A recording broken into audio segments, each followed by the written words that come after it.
দীর্ঘদিন পরে ২০২৬ বিশ্বকাপ বাছাই পর্বের ম্যাচ দিয়ে আবারও মাঠে নামতে যাচ্ছে পাঁচবারের বিশ্বকাপ জয়ী দল ব্রাজিল।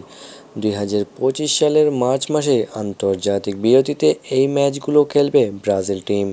২০২৫ সালের মার্চ মাসে ব্রাজিল কয়টি ম্যাচ খেলবে এবং ম্যাচগুলো কখন অনুষ্ঠিত হবে এবং কার বিপক্ষে খেলবে সবকিছু জানতে হলে ভিডিওটি না টেনে সম্পূর্ণ দেখতে থাকুন। ২০২৬ বিশ্বকাপকে সামনে রেখে লাতিন আমেরিকার সব দল ৬টি করে ম্যাচ খেলবে।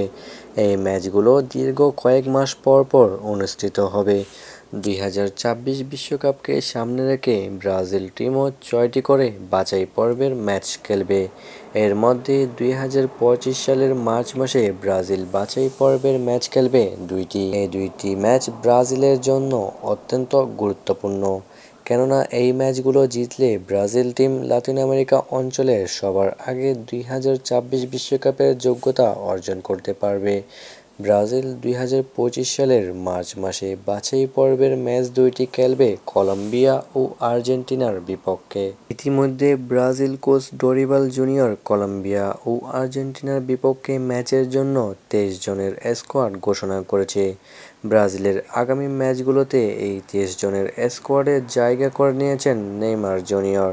ব্রাজিল দুইটি ম্যাচ খেলবে ২০২৫ সালের মার্চ মাসে। ব্রাজিল প্রথম ম্যাচটি খেলবে কলম্বিয়ার বিপক্ষে। কলম্বিয়ার বিপক্ষে এই ম্যাচটি অনুষ্ঠিত হবে মার্চ মাসের ২১ তারিখ রোজ শুক্রবার সকাল ৬টা ৪৫ মিনিটে।